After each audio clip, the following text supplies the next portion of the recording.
26 अगस्त 2026 दिन बहुत अच्छा स्टार्ट हुआ था। सडनली प्लान बना के बीच चलना चाहिए। We went to the beach family के साथ। वहां पहुंचे, अपना डेरा डाला बीच के ऊपर। और फिर बच्चे एज यूजुअल, 4 बच्चे मेरे, चारों ने एज यूजुअल मिट्टी के साथ खेलना शुरू किया। वो जो किले वगैरह बनाते हैं, वो टोटल इनका प्रोजेक्ट था। 4 बच्चे, 4 किले बनने थे।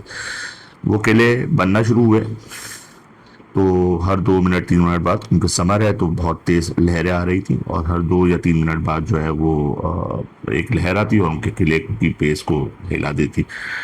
फिर उन चारों बच्चों ने थोड़ा डिसाइड किया और फिर सोचा कि यार क्या करें। बहरहाल एक स्ट्रेटेजी ये बनाई कि जहाँ किले बना रहे हैं उससे थोड़ा सा पहले जो है एक कोई बंद बना दिया जाए, कोई एक ब्लॉकर बना दिया जाए, ताकि जब वहाँ वहाँ से पानी आए ही नहीं। देन उनमें से 2 अलग हुए, 2 किले पे लगे, 2 जो है वो बंद बनाने चले गए। बंद बनाते बनाते पानी आता रहा, बंद से टकराता रहा। एंड देन वो 2 बच्चे जो बंद बना रहे थे, वो दे रियलाइज के पानी तो आएगा, पानी को आप रोक नहीं सकते, since we were on a beach. तो उन्होंने उस बंद के अंदर थोड़ी सी और इनोवेशन की, और उसके अंदर से टनल्स चैनलाइज कर दी, ताकि जब वो पानी आया तो उससे 2 काम हो गए। एक तो पानी बहुत प्रेशर से आ रहा था, लहर का, तो वो डैम को या वो जो भी उनका बंद था उसको वो तोड़ रहा था और आगे जा रहा था किले की तरफ। बहरहाल जब वो फनल्स बन गई, आगे चैनल्स उसके मल्टीपल बन गए फनल्स के डैम के अंदर से, तो वो पानी आया। एक तो प्रेशर कम हो गया, दूसरा ये हुआ कि उसको चैनलाइज भी हो गया। वो पानी जो प्रेशर टूटने के बाद भी डैम से टकरा रहा था, बंद से टकरा रहा था, वो इधर उधर जाके डिस्ट्रैक्ट हो गया। जो मेन उनका प्रोजेक्ट था किला, वो उस तरीके से सपोर्ट रहा। अब ये स्टोरी यहाँ खत्म हो गई है। अब सारा मुद्दा जो समरी है मेरी स्टोरी के पीछे, वो सीधा सीधा ये है कि मेरी स्टोरी में जो किला है वो पिम्स अस्पताल समझ लीजिए, और जो लहरें आ रही हैं as a natural unavoidable disaster, उसको आग लगना समझ लीजिए।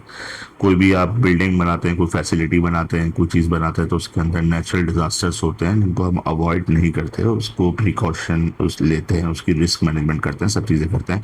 इसको आप अवॉइड नहीं कर सकते। मतलब आप ऐसा नहीं कह सकते कोई भी चीज़ बना के इधर आग नहीं लग सकती, इधर जलजला नहीं आ सकता, इधर तूफान नहीं आ सकता, इधर बारिश नहीं हो सकती, सैलाब नहीं आ सकता। एक बेसिक सी चीज़ है। मतलब अगर आपने पढ़ा होगा जरा सा भी मैनेजमेंट टाइप की कोई भी चीज़, तो यू नो डैट। बहरहाल जो लहरें थी वो डिजास्टर थी, वो आग थी जो पिम अस्पताल के अंदर लगी। जो फर्स्ट लेवल ऑफ प्रिकॉशन था, बन बांधना, डैम बनाना जहाँ से पानी के प्रेशर को रोका जाए किले तक आने तक, वो फर्स्ट लेवल ऑफ प्रिकॉशन थी, जो कि पिम्स अस्पताल या और दीगर इदारे जो हमारे यहाँ बने हुए हैं उसमें से टोटली गायब है। दूसरा, आ, बच्चों का उसके अंदर मजीद फनल क्रिएट करना, चैनल्स चैनलाइज करने के लिए पानी, वो सेकंड लेवल ऑफ प्रिकॉशन आप कह सकते हैं, या रिस्क मिटिगेशन कह सकते हैं। कि फिर भी अगर पानी आता है तो उसको हम वहाँ ना जाने दें जहाँ हमारा असल प्रोजेक्ट है, उसको हम और चैनलाइज कर दें, यहाँ से डिस्ट्रैक्ट कर दें, रास्ता बदल दें। लेकिन अनफॉर्चुनेटली पिम्स हॉस्पिटल बड़ा सानिया, इसके अंदर ऐसा कुछ नहीं हुआ सेफ्टी प्रिकॉशन, और मैं शर्तिया कह सकता हूँ पिम्स हॉस्पिटल तो एक, मतलब एक एंटिटी है जो अब डिजास्टर की वजह से खुल के आ गई है। बल्कि पीछे भी और इंसिडेंट्स हुए हैं इसके अंदर। लेकिन जितने भी बड़े इदारे हैं, गवर्नमेंट हो, प्राइवेट हो, मैं शर्तिया कह सकता हूँ कि इसके अंदर सेफ्टी प्रिकॉशन नहीं है। उसकी बड़ी वजह यह है कि हमारे यहाँ सब चीज़ों की वैल्यू होती है। हम जिंदगी को, जान जो होती है ना, इंसानी जान, उसकी कोई वैल्यू नहीं। अगर उसकी कोई वैल्यू होती तो हम ये सारे काम कर रहे होते, सेफ्टी प्रिकॉशन रख रहे होते, हम ये चीज़ ध्यान में रखते हैं कि यार अस्पताल बड़ा बन जाए, इससे कहीं ज़्यादा बेहतर है कि अस्पताल 2 कमरे का हो लेकिन पूरे रूल्स एंड रेगुलेशंस के साथ हो। हम मीर रजा जैसे केस के ऊपर नहीं रो रहे होते। हम किसी, मतलब हम बिजनेस करने से डरते हैं अपने पाकिस्तान के अंदर, क्योंकि इंसानी जान की कोई हमारे यहाँ वैल्यू नहीं है। अब इस पूरे मुद्दे के अंदर मैं हमेशा कहता हूँ कि हमें क्या करना चाहिए। पता नहीं, मैं इस वक्त, क्योंकि आज 26 अगस्त है और गालिबन शायद आज ही ये सानिया हुआ है, मैं जब बीच से वापस आया तो then I came to realise कि ये बड़ा सीन हो चुका है, जिसकी वजह से पिछले हफ्ते 2 हफ्ते या अभी तक की ज़िंदगी अंदर जितनी भी अच्छी चीज़ें हुई हैं वो बिल्कुल साइड में हो गई हैं, और जो सैडनेस है वो एकदम टॉप पे आ गई है, गुस्सा है। इसलिए वीडियो भी मैं बनाने बैठ गया। मैं यूजुअली बनाता नहीं हूँ इस तरीके की वीडियो पाकिस्तान के करंट अफेयर्स के ऊपर, लेकिन ये बात छोटी नहीं है। और पिछले कुछ अरसों में कुछ अरसे के अंदर जो पाकिस्तान के अंदर बातें हो रही हैं, स्पेशली कराची के अंदर जो सानेहात हो रहे हैं, जो चीज़ें हो रही हैं, इसके ऊपर अब मुझे ऐसा लगता है कि बात करना ज़रूरी है। तो I will be more vocal about those. I will not pin point any one. अगर फिर भी पिन पॉइंट हो जाए, किसी को बुरा लग जाए, तो पेशगी माजरत। लेकिन मेरी जिम्मेदारी है। डेमोक्रेसी का सबसे बड़ा फ़ायदा यही है कि आई कैन स्पीक। लेकिन डेमोक्रेसी का बड़ा नुकसान मेरी नज़र के अंदर वो ये है कि अब पिम्स वाला अस्पताल हुआ ना, इसको आप कल देखिएगा कि इसके ऊपर अब सियासत चमकाई जाएगी। हर पॉलिटिकल पार्टी आएगी, अपोजिशन इसको गवर्नमेंट को कह रही होगी, गवर्नमेंट अपोजिशन के ऊपर कह रही होगी। फॉर्म 47 खुल जाएगा, ये गलत आए थे, वो गलत आए थे। प्रायोरिटीज डिफाइन करती हैं कि नेशन कहा जाए। डेमोक्रेसी या डिक्टेटरशिप डिफाइन नहीं करता। करप्शन होती है, हर जगह होती है, हमारे यहाँ भी होती है, लेकिन still we have to value the human lifes at least. मतलब मैं आपसे ये नहीं कह रहा कि हर इंसान को करोड़पति होना चाहिए, मैं वो बातें कर ही नहीं रहा भाई। मैं तो ये कह रहा हूँ कि एक इंसान है, उसकी ज़िंदगी है, अभी पैदा हुआ है वो बच्चा, उसकी ज़िंदगी को कोई वैल्यू तो दे दो। यहाँ बड़े को वैल्यू नहीं देते, यहाँ अमीर को वैल्यू नहीं देते, यहाँ छोटे को वैल्यू नहीं देते। जो वैल्यू है वो सिर्फ और सिर्फ उनकी है जो पावर में है।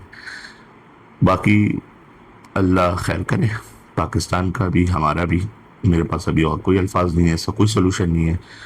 सोल्यूशन किताबी बातों में है, दुनिया के अंदर चल रहा है कि जितनी भी एंटिटीज़ हैं, जितनी भी फैसिलिटीज़ हैं, स्पेशली अस्पताल, स्कूल, कॉलेज, शॉपिंग सेंटर्स, खुदारा, यहाँ पर जो है, यहाँ पर देखें बेसिक सेफ्टी प्रिकॉशंस क्या है। फायर एक्सटिंग्विशर लगा देना इज़ नॉट क्या बोलूँ मैं, मतलब इस I am not related to the relevant to the right industry safety precaution, लेकिन जितना समझ में आती है बात, मेरे 4 बच्चों को समझ में आ गई कि उन्होंने अपना किला बचाना है तो उस तरीके से चैनलाइज कर देना है।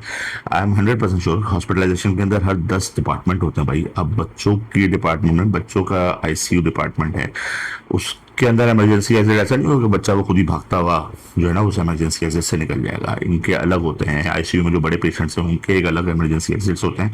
और अभी ऑडिट चलेगी, कमेटी बनेगी। I don't care about this audit committee. वो 14-15 जाने जो जानी थी वो चले गई। उनके पेरेंट्स थे, वो अब जिंदगी भर ख्वार होंगे, जिंदगी भर सदमे में रहेंगे। पता नहीं क्या क्या कहानी होंगी इन 15 मैयतों के पीछे। आई एम श्योर कि अल्लाह ताला आसान करे उनकी ज़िंदगी के लिए भी, जो लोग रह गए उनके वालिदैन के लिए, उनके रिश्तेदारों के लिए। बस यही मैं कह सकता हूँ। और जो रिस्पॉन्सिबल है, अल्लाह ताला उनको उनके हुकूक के हिसाब से, उनके कर्दा के हिसाब से जो है ना अल्लाह ताला दुनिया में भी दिखाए और आखिरत में भी दिखाए। अस्सलाम वालेकुम।